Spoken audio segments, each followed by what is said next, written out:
Sebenarnya solat kunut ni tangan nak kena rapatkan ke nak kena buka macam ni?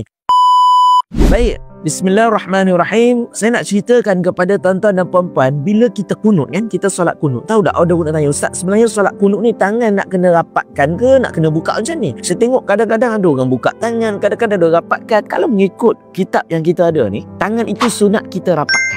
Dan dia bukan macam ni tau. Kalau boleh tangan kita tu menghadap ke langit. Tapak tangan kita menghadap ke langit. Dua sunat. Satu sunat rapatkan, yang kedua menghadap ke langit. Yang ketiga apa dia?